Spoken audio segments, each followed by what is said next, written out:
안녕하세요. 이상일의 일석이조입니다. 문재인 정권의 부동산 정책 실패로 큰 고통을 겪고 계신 국민들이 많이 있습니다. 이제 집을 사는 것도 힘들게 됐고, 보유하면 세금 폭탄을 맞게 됐고, 증여해도 또 세금 폭탄 맞고, 임대하기도 어렵게 됐습니다. 전월세 사는 분들 전월세값 폭등에 매물도 없어서 또 고통을 겪고 있습니다. 그런데도 청와대 고위공직자들의 처신이 국민의 우라통을 자극을 하고 있습니다. 노영민 비서실장이 얼마 전에 국민들이 이해하기 어려운 처신을 했다가 몰매를 맞았었죠. 이분이 청주와 서울 반포에 집을 갖고 있었는데, 본인이 고위공직자들에게 집 한 채 남기고 다주택자들은 처분을 하라고 해서 본인부터 솔선수범하겠다고 해서 한 것이, 청주 집은 팔고, 본인의 고향이고 과거 지역구였습니다. 청주 집은 팔고 서울 반포에 집은 남기겠다. 그러니까 서울 강남에 똘똘한 한 채는 남기겠다고 해서, 특히 청주에서 분노의 물결이 일어났고, 국민 전체가 비판을 하니까 이제 마지못해서 반포집도 처분하겠다고 했습니다. 이런 노영민 비서실장이 청와대 고위공직자들 중에 다주택을 갖고 있는 사람들에게 7월까지 집 한 채 남기고 나머지 다 처분하라고 했는데, 7월이 지난 상황에서 현재 고위공직자, 비서관급 이상입니다. 고위공직자 8명이 지금 아직 다주택을 가지고 있습니다. 그들 중 한 명인 김조원 민정수석 이 있습니다. 민정수석 자리는 아주 막중한 자리입니다. 민심의 동향을 잘 살피고 그 민심을 관리하는 책임을 맡고 있고, 또 공직자들 중에서 부정부패를 하거나 일을 제대로 못하는 경우에 그거를 단속을 하고 관리를 해서 부정부패하지 않고 공직자들이 일을 국민의 눈높이에 맞게 제대로 하게끔 하는 책임을 갖고 있는 자리에 있는 사람이 김조원 민정수석입니다. 이분은 1991년에 서울 강남 도곡동에 아파트 한 채를 샀고요. 10년 뒤인 2001년에 서울 잠실에 또 아파트를 샀습니다. 서울 잠실 아파트는 48평형짜리고 도곡동 아파트는 30평형짜리입니다. 잠실의 48평형 아파트를 2001년에 4억 3천만 원에 샀다고 그러더군요. 그런데 이분이 노영민 비서실장을 비롯해서 많은 민주당이나 많은 사람들이 이제 다주택자는 한 채만 남기고 나머지 집을 처분하라고 했을 때 처분하겠다는 이야기도 하지 않고 버티고 있었습니다. 그래서 언론 보도를 통해서 김조원은 이제 민정수석 자리에서 경질될 거다, 뭐 이런 경질설까지 나왔습니다. 그러다가 청와대의 고위공직자 인사가 이루어지기 직전에 김조원 민정수석이 집을 처분하겠다는 뜻을 밝혔다고 합니다. 그래서 민정수석 자리에 다시 유임이 됐는데, 그래서 언론 보도에 어떤 이야기가 나왔냐면, 청와대 수석 자리 하나가 서울 강남의 고급 아파트값 하나 값어치냐, 이제 이런 지적까지 나왔던 거죠. 이 민정수석이 이제 잠실의 아파트를 처분하겠다고 내놨는데, 그것이 또 국민의 혼란을 사고 국민의 야유를 받고 있습니다. 그도 그럴 것이, 이분이 내놓은 아파트 값이 그 아파트의 시세보다 훨씬 높게 책정되어 있기 때문입니다. 이 아파트는 잠실 갤러리아 팰리스라는 곳인데, 이 아파트의 48평형 중에 가장 비싸게 팔린 아파트는 19억 9천만 원이었습니다. 김정은 민정수석 집보다 더 좋은 위치에 있는 그 집이 19억 9천에 팔렸고요. 가장 최근에 팔린 같은 평형의 아파트 가격은 17억 8천인가 7천인가 그랬습니다. 그런데 김정은 민정수석은 그 아파트를 22억 원에 팔겠다고 내놨습니다. 지금 같은 평형의 아파트 4채가 매물로 나와 있는데 18억 9천에서 20억으로 나와 있는데 그거보다 3억 넘게 또 2억 넘게 받겠다고 내놨고, 그 같은 평형의 아파트 중에 가장 고가로 팔린 19억 9천만 원보다 2억 1천만 원 더 받겠다.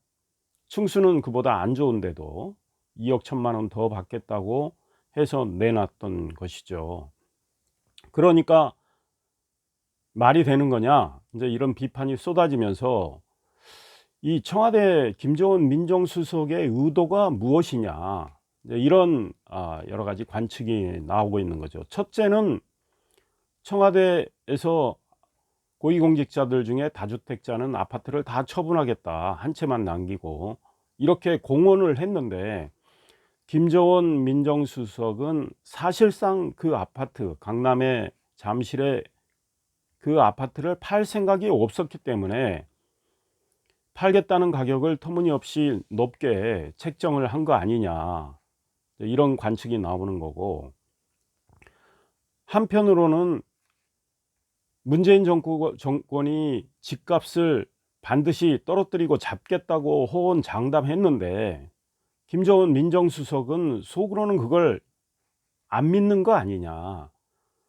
아파트 가격은 계속 오를 거로 본인은 생각하고 있기 때문에 본인 집을 그렇게 22억 원에 높게 책정해서 내놓은 거 아니냐, 이런 생각이 드는 거죠. 그렇게 되면 4억 3천만 원에 샀던 그 아파트를 22억 원에 팔게 된다면 본인의 시세 차익은 훨씬 커지기 때문에, 세금을 뭐 내더라도 많은 시세 차익을 얻을 수 있기 때문에 정부 정책이 효과가, 집값 떨어지는 효과가 낼 거라는 정부의 생각과는 달리 본인은 계속 오를 걸로 보고 이렇게 더 높게 내놓은 거 아니냐. 만약에 이 김정은 민정수석 생각대로 아파트가 더 올라서 더 높게 팔린다면 앞으로 그 평형의 아파트의 소위 호가는 계속 올라갈 겁니다. 결국은 집값 상승을 부채질하는 그런 측면이 있는 것인데요. 김정은 수석의 이런 처신에 대해서 국민들은 청와대에 있는 사람들이 도대체 말 다르고 행동 다른 거 아니냐, 이러니 어떻게 문재인 정권의 정책을 믿을 수가 있겠느냐, 이렇게 생각을 하는 것이죠.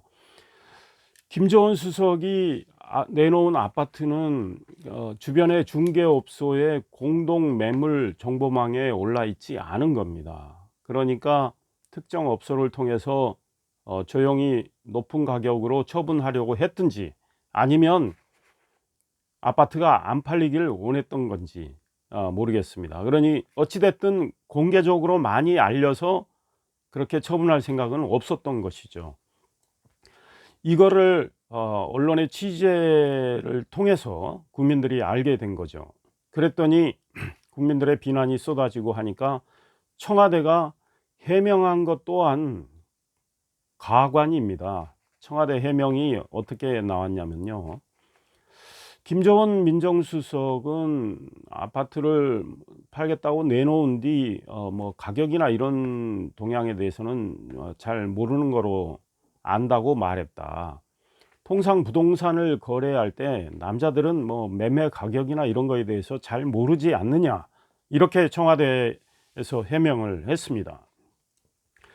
이 해명이 설득력이 있으리라고 생각을 하고 해명을 했다면 참 청와대 사람들 머리 나쁜 거고 우둔한 거죠. 그리고 국민의 마음과 심정을 너무 헤아리지 못하는 건데, 어쨌든 이런 말도 안 되는 해명을 하고 나니까 많은 국민들이 네티즌들이 뭐 여러 가지 인터넷이나 댓글을 통해서 청와대에 비난의 화살을 쏟아내고 있습니다. 그 일부는 이런 것들이 있는 거죠. 통상 남자들은 부동산 거래를 할 때 매매 가격을 잘 모른다. 이와 관련해서 그러면 대한민국의 부동산 투기꾼은 다 여성이란 말이냐. 그리고 남자들이 그런 부동산 매매 잘 모른다고 하면 앞으로 문재인 정권에서 국토교통부에 부동산 담당하는 공무원들은 전부 여성으로 채워야 되는 거 아니냐. 이제 이런 hir난과 야유가 마구마구 쏟아지고 있습니다. 청와대의 고위공직자들의 처신, 비서실장도 무리를 빚었고 김조원 민정수석도 이렇게 무리를 빚고 있는데, 이런 처신들을 보면서 국민들은 화가 나지 않을 수 없습니다. 게다가 과거에 청와대 대변인을 했던 김의겸, 흑석동 재개발지구에 상가주택을 샀지 않습니까? 시세 차익 꽤 올렸죠. 나중에 팔아가지고. 근데 이 사람이 이거에 대해서 많은 문제와 비판이 제기가 되니까 사실 그 상가주택 매입 결정은 아내가 한 것이다. 이렇게 했죠. 청와대 물러나기 전에 이런 말을 하면서 물러난 거로 알고 있는데, 이 정권의 사람들은 걸핏하면 남 탓을 합니다. 지금 현재 부동산 정책 실패는 자기들이 이렇게 만들어 놓고 23번째 정책도 이번에 8월 4일 날 나오는 건데 먹히지 않고 있고, 또 24번째 대책도 만들고 있다는 거 아닙니까? 그런데 이 부동산 실패와 관련해서 김태년 민주당 원내대표를 비롯해서 많은 사람들이 과거 정권, 뭐 이명박 박근혜 정권의 부동산 정책 실패에서 비롯된 것이다, 남 탓을 하고 있습니다. 그런데 청와대에 있었던 사람들은 유독이 자기의 문제가 드러나면 이제는 여성 탓, 아내 탓, 뭐 이런 걸 하고 있는 거죠. 조국이라는 사람 있었지 않습니까? 청와대에서 민정수석을 하고 그 다음 법무장관으로 지명이 됐는데, 법무부 장관 후보자 때 청문회를 앞두고 그 사모펀드에 조국 가족이 투자한 것이 나오니까 조국이 뭐라 그랬죠? 재산 관리는 아내가 하기 때문에 자기는 잘 모른다. 이렇게 아내 탓, 남 탓, 여성 탓 이렇게 하고 있는 게 청와대에 몸 담았던 사람들, 또 현재 일하고 있는 사람들의 뭐 고질병이 아닌가 싶습니다. 김조원 수석의 이런 처신으로 인해서 청와대 내부에서도 굉장히 곤혹스럽고 여당 내부에서, 정부에서도 굉장히 당황하고 있다고 합니다. 왜냐하면 김조원 수석의 이런 처신이 국민의 야유와 hir난을 받게 되고 문재인 정권의 부동산 정책에 대한 신뢰도를 떨어뜨리기 때문인데요. 지금 여론조사가 계속 나오고 있는데 문재인 정권 지지율이 떨어지는 것도 문재인 정권의 부동산 정책을 비롯한 경제 정책이 실패함으로 인해서 국민들이 느끼는, 체감하는 이 여러 가지 민생에 있어서의 고통, 그 다음 지난 4월 총선에서 민주당이 압승한 이후에 계속 국회가 자기들의 놀이터인 양 오만하게 일방적으로 법을 만들어서 밀어붙이는 이런 행태, 국민들이나 야당의 목소리는 묵살을 하고 자기들만이 선인 양, 자기들만이 모든 걸 제대로 할 수 있는 양에서 밀어붙이면서 마구마구 입법을 하는데, 그 부작용도 생각하지 않고 일단 밀어붙이고 부작용이 나면 또 땜질식으로 다시 다른 정책을 만들어서 밀어붙여서 정책의 실패를 더 키우는 이런 현상에 대한 국민이 질릴 정도로 이제 너무 오만하게 가는구나, 이런 판단을 들게 하는 이런 행태. 그 다음에 김정원 민정수석 같은 청와대 고위 관계자들이 국민의 마음을 헤아리지 못하고 본인의 이기심을 앞세우는 이런 행태, 이런 것들이 한꺼번에 복합적으로 어우러져서 지금 민심 동향이 정권에 굉장히 나빠지고 있다, 이제 이런 생각을 합니다. 공직자들이 어떤 태도를 가져야 하느냐, 뭐 공직자의 처신과 관련해서 많은 소위 고전에서 주문하는 것도 있고 한데, 정말 선공후사의 정신, 공익을 앞세우고 사사로움을 뒤로 하는 정신, 이것만 제대로 실천한다면 국민이 나무랄 게 어디 있겠습니까? 그런데 노영민 비서실장도 사익을 먼저 생각했다가 몰매를 맞았던 거고, 김조원 민정수석도 본인의 사익을 추구하기 위해서 계속 아파트 매물의 호가를 저렇게 높게 책정해서 내놓은 거 아닌가, 이렇게 생각을 합니다. 문재인 정권 부동산 정책의 실패와 관련해서 이미 말씀드린 대로 김태년 민주당 원내대표는 전 정부 탓을 하지만, 경제정의 실천연합 경실련이라는 오래된 시민단체가 있죠. 이 경실련에서 내놓은 최근에 자료가 있죠. 경실련은 결코 미래통합당에게 우호적인 시민단체가 아닙니다. 이 경실련이 이 부동산 문제와 관련해서 쭉 그동안 감시도 해오고 오치도 해오면서 각종 통계치를 취합을 하고 해서 경실련이 내놓은 통계 자료가 있습니다. 최근에 발표한 건데, 문재인 정권 3년간 서울의 주택 가격은 34%가 올랐다는 겁니다. 그러니까 이 주택은 아파트, 단독주택, 연립 다 포함한 겁니다. 그런데 김현미 국토부 장관은 한국감정원 통계를 가지고 11% 올랐다고 했는데, 우리 국민들이 그 말을 믿습니까? 그래서 경실련이 이 통계치를 내놓은 건데요. 이 통계치는 이제 국민은행이 KB주택 동향이라고 해서 늘 이렇게 주택 매매 상황을 보면서 만들어 놓은 통계치를 기준으로 했고, 한국감정원 통계치를 가지고도 경실련이 이야기를 했는데, 문재인 정권 3년 동안 주택가격 상승률이 이명박 박근혜 정권보다 훨씬 높았다, 이제 이런 이야기를 했던 거죠. 경실련이 내놓은 자료에 따르면 문재인 정권 3년 동안 서울의 주택가격의 상승률은 34%, 이명박 박근혜 정부 8년간, 그러니까 이명박 정부의 통계치를 2018년 12월부터 잡았습니다. 그래서 2008년 12월부터 잡았습니다. 그래서 이명박 박근혜 정부의 서울의 주택가격 상승률은 8년간 24%, 문재인 정권은 3년간 34% 이렇게 올랐다고 이야기를 했고, 아파트 값의 경우에 이명박 박근혜 정권의 아파트 값 연간 상승률, 1년에 상승하는 상승률, 연간 상승률은 이명박 박근혜 정권에서는 0.4%, 문재인 정권에서는 4.7%, 결국은 11.8배가 높았다, 이런 지적을 경실련이 통계치를 가지고 이야기를 했습니다. 아마 제 이야기를 듣고 계신 분들은 피부로 느끼실 겁니다.